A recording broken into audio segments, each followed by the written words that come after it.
Are you guys coming out to see us? Hey y'all. Hey buddy, how are you?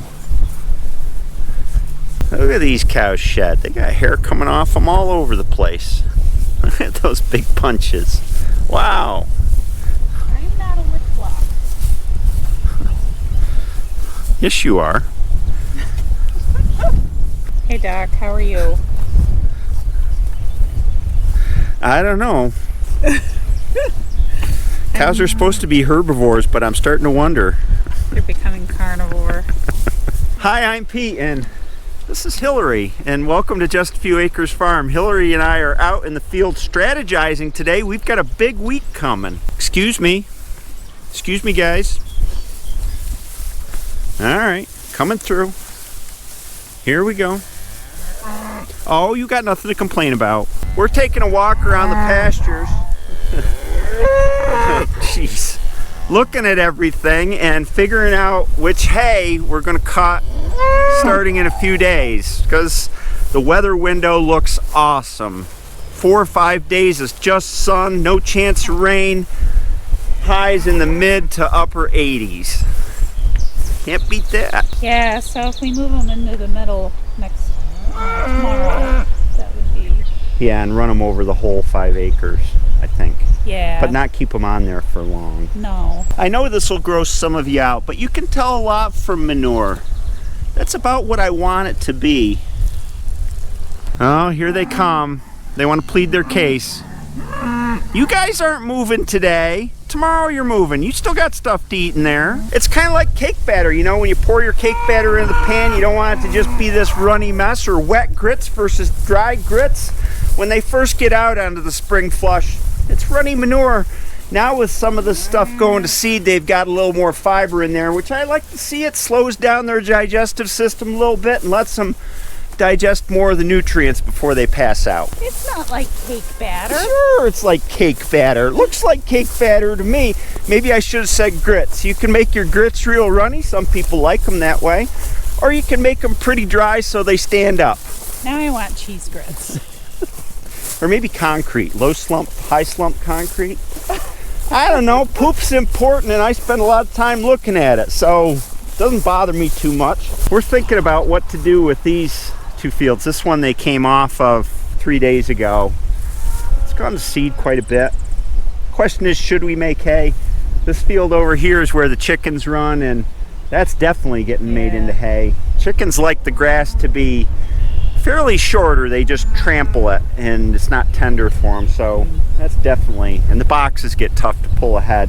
Definitely doing that, which is 4 acres or something like that. Continuing our theme of cow flops, I want to show you this one here. This has been down for, I don't know, 4 days. There's absolutely no problem with making hay off of a field that the cows have come off of a few days, 4 days earlier. The cow flops, when they're on pasture, are about this tall, and you know, the hay gets cut this tall. They don't get picked up. I mean, I've been doing it for 10 years now, and there's absolutely no issue with manure in the hay. I think it's one of those old things about farming that just comes forward through time, that you have your hay field and you have your pasture, and the two shall never mix. It does pasture a lot of good to be able to make hay off of it, and I'm a big believer in that, and cow manure in the hay has never been an issue. It's not like this field gets covered with cow manure when they're in it either. I got a cow flop here, which I showed you, and the next one is probably 10 feet over there, so you can imagine it's a very light sprinkling. It's not an issue. We had our parasite load on our cattle checked this spring. No parasites to speak of, and as I said, we've been doing this for 10 years. It does work. Sprinkling of cake batter. Sprinkling of cake batter. I would say that makes the hay taste better, but that's just me. You get these little smears on the ground, just plop, plop. Cow is probably walking, plop. See how low to the ground it is? It's right there. The ground's right there.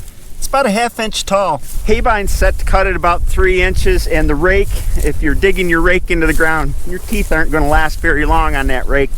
We run the rake above the ground too. Very little, if any, manure gets picked up. And here we come to the golden waves of grain, or orchard grass, I mean. This is definitely ready to cut. Look at all that. I guess it's amber waves of grain, isn't it? Yeah, it's The not, national anthem?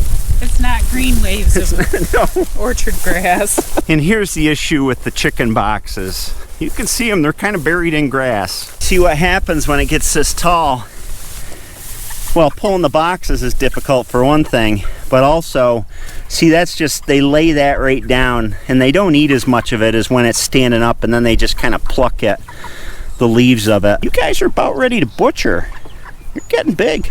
Hillary has to leave to take our daughter to work, but I'll show you the lower fields. Oh, I gotta go back through this complaining bunch. They think they're going to new grass, but they are not. Patty, do you have anything to say about the matter? You're looking pretty fat with your calf. All right, coming through. Coming through. Come on, guys.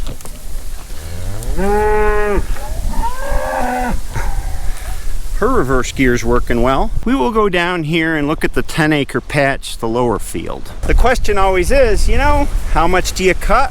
How much do you leave for stockpile for drier summer grazing? That's what I'm trying to figure out. Here's the upper half of the lower field. And I am going to save this for grazing.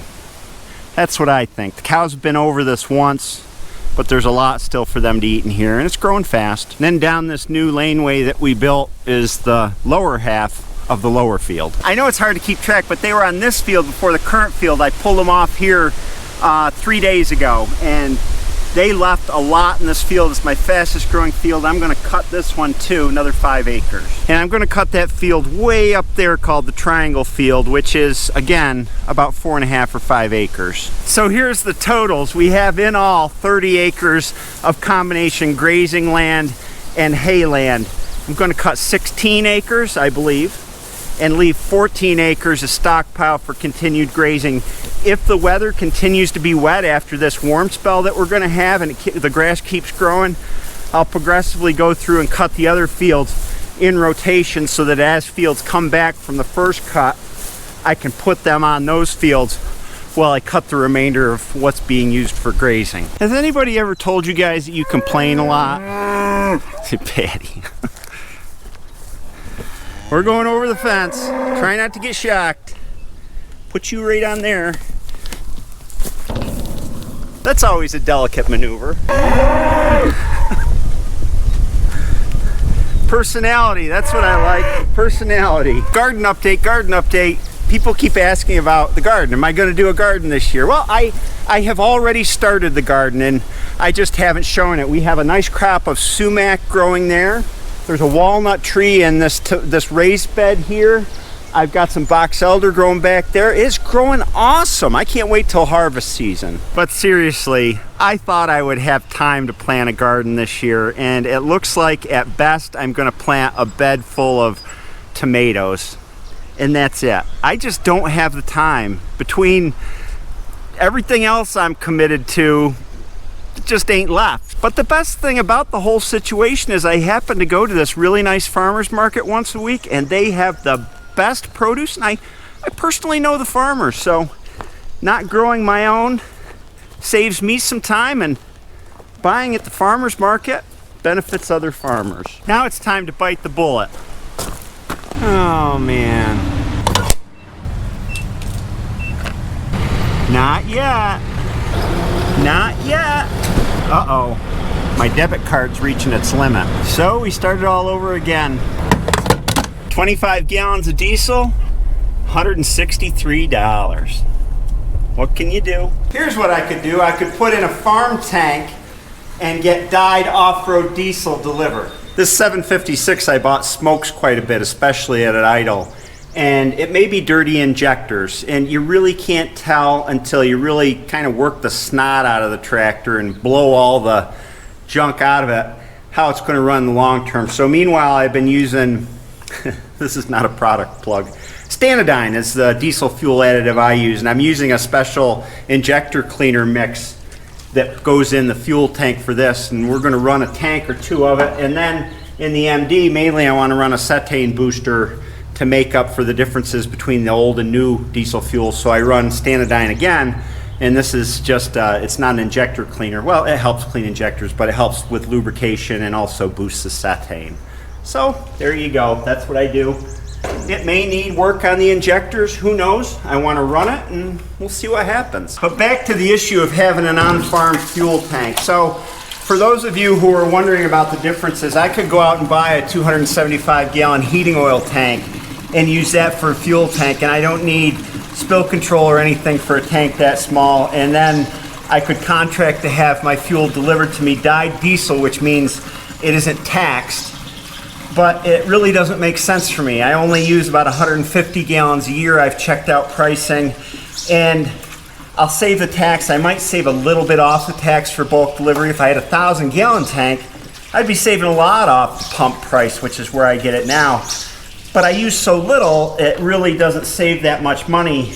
And the money I'm spending on diesel tax at the pump, I file with my income tax returns at the end of the year, and I get all that tax back because it's off-road use. One time I said to myself, well, there's no sense giving the government that money and then waiting a year to get it back. So I went out looking for dyed pump gas, because you used to be able to get it, and farmers would fill up cans for their tractors. You can't get it anymore. There's no place around here where you can get pump gas that's dyed diesel. So that's where I'm at. And of course, the MD needs to be filled up too. I'm going to use my official International Harvester gas gauge. I had to buy a license for this, you know.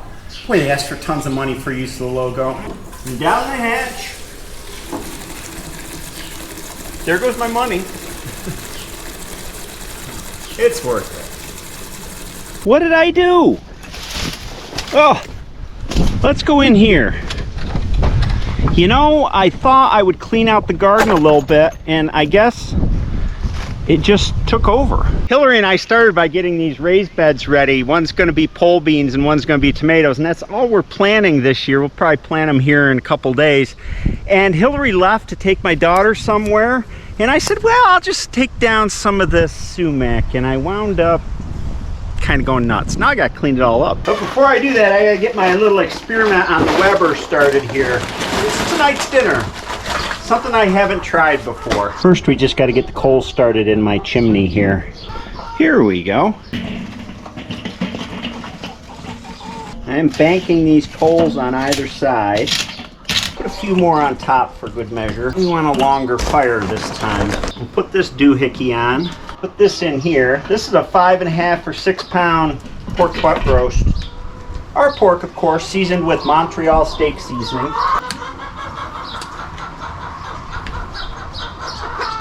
I've been experimenting a little bit with this rotisserie on the Weber grill, and you know, I like simplicity, and this adds a whole lot of complication that, I don't know, I go either way on it.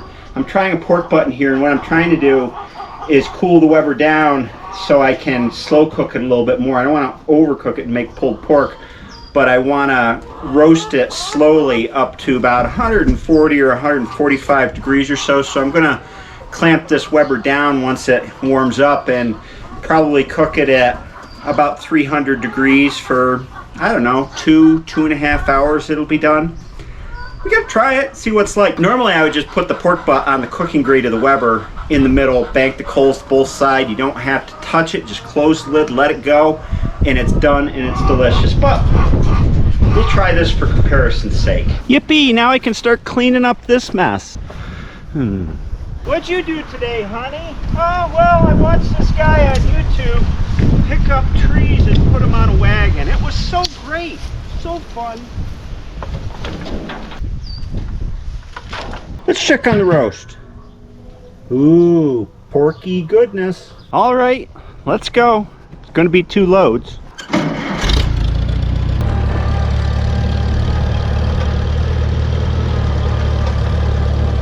Somebody needs to come out and cut this field for hay. 2 more days, and I'll be cutting. Can't wait. Here we are. I'm gonna pitch it in the woods where the old trees will rot and make new trees.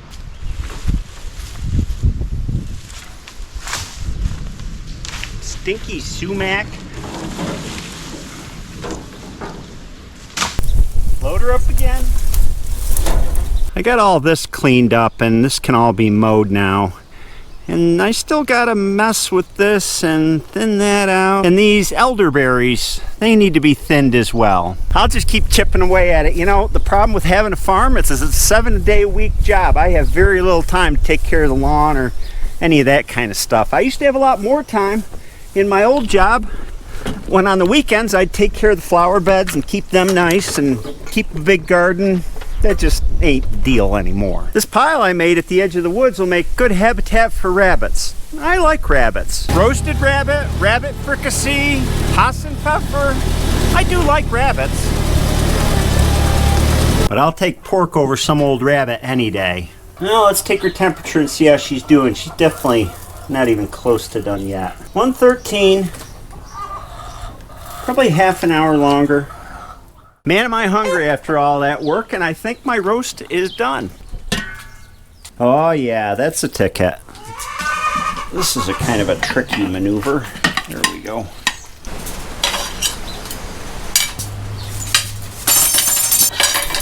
These things out. Oh, what a pain. Well, let's see here. I don't think this has got a bone in it.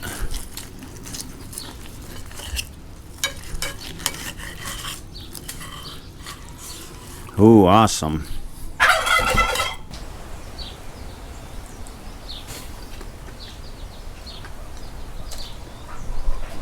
I'll take that. It's very good.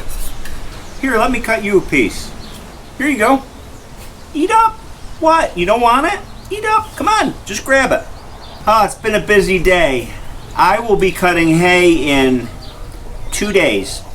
So the next video you'll see will be me cutting hay, and I got a lot of hay to cut, and right now it looks like we got a 6-day window, so we're gonna go to town. I hope you have a great day, and please come back for the hay cutting. That's always a fun video. I'll see you next time. Sorry I ate your piece.